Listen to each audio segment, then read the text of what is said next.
This video, I'd like to talk about some of the basics of photo retouching using Photoshop. Now, before we begin, friends, I really want to offer this sincere disclaimer.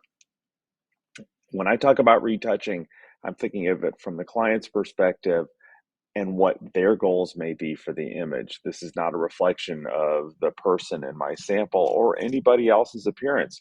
We got to be careful and acknowledge the realities around how over photoshopping in our world has messed with our views of body and self-image. So tread lightly, right?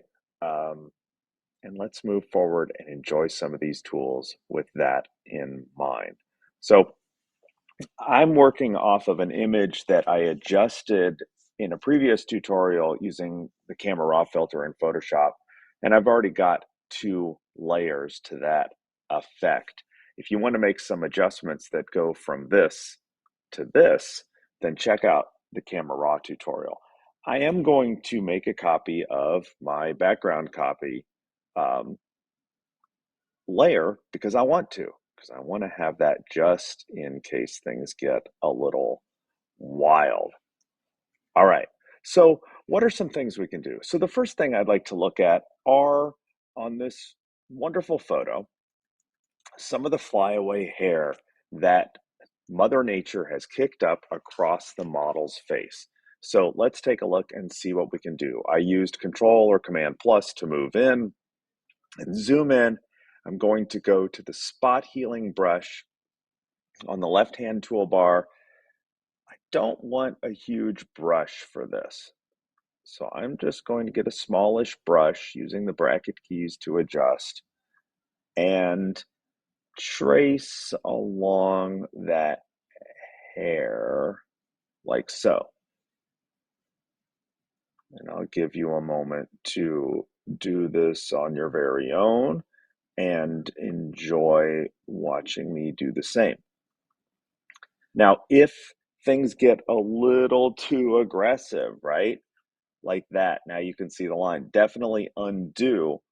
You could give it another shot, but honestly, if you're finding that the spot healing brush isn't working, it may be time to mix it up with some clone stamp tool. So for example, I'll make that change there, but I feel like it left almost a groove in the image. So now let's go to clone stamp tool, use the bracket keys to adjust the brush size down. You remember this one, hold down Alt or Option and just get in there and make some adjustments. I'm actually going to bring the opacity down on my brush.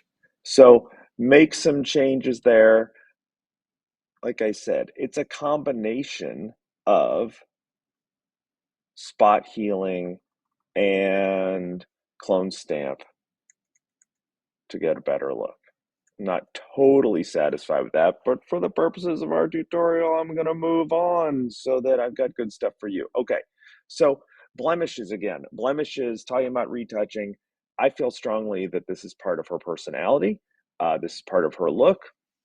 Wouldn't normally remove it, but if I were asked to, then away we go. I'm going to make a new layer by going to the new layer button, the plus button at the bottom of the layers panel. And then I'm going to once again go to spot healing and color over that and remove some of that. And let's zoom out. We could stand with a little more here.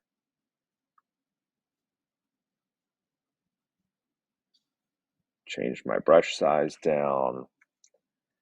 Definitely don't be hesitant to undo and try again. Work with different brush sizes. In particular, when you're using this, make sure that the content aware button at the top has been selected. Okay, so we did a little basic flyaway hair removal. I'm acknowledging that I'm not totally happy with what happened under between nose and lips, but let's move on. Okay, the last two things I'd like to do would just be to do what we call burning and dodging, lightening and darkening certain areas. So we're going to go and add an adjustment layer. So bottom of the layers panel, there is a black and white circle. Click it, and let's go to an area that may be new to you called curves. Check it out. Look at what it does. When I grab this curve and drag it. Now, this is not a full-blown tutorial on curves, but I want to give you a sense. This is more than just picking a number for brightness, contrast, shadows, etc. But you can really make some very clear changes here. So I'd like you to take that line and push it up about that far. Okay, now we've got a layer mask here.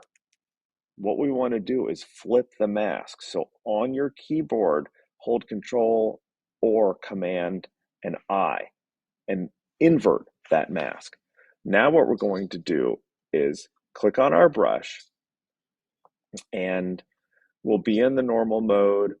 For flow, let's go for 10%, smoothing 10%, opacity, I'm going to bring it down into the 60s and see how it does. And I'm just making some subtle changes under the eye in both cases to take out some of that dark. You have to be careful here because if you go too far, you end up getting reverse raccoon eyes. It's really important to make sure that you are using a soft brush for this work. That can help a lot. And there's our before, there's our current. So we've taken these down some. We haven't eliminated the darkness under her eyes entirely. It's just making an adjustment. Okay, last stop, friends. We're almost done. I'd like to add another adjustment layer by clicking on the adjustment layer button at the bottom of the layers panel and going to curves again. This time we're going in the opposite direction, but not as far. Just drag it down a little bit. And the same thing we did before, we're going to invert this mask. So go to Control or Command I and flip or invert your mask. And what we can do here is with the same brush, and we'll see if it's the same settings, you can just take down some of the brighter areas, the areas of the face that might have a little too much shine or highlight. This is not going to be a significant, crazy amount. This is subtle. So take your time with this. Don't overuse it because it can start to look pretty strange. And if we zoom out now, holding down the Alt or Option key and clicking on our bottom layer, that's our before, that's our after. Again, take your time with this, experiment with the tools. It's all about learning. I really appreciate you joining in today's tutorial, and have a great day.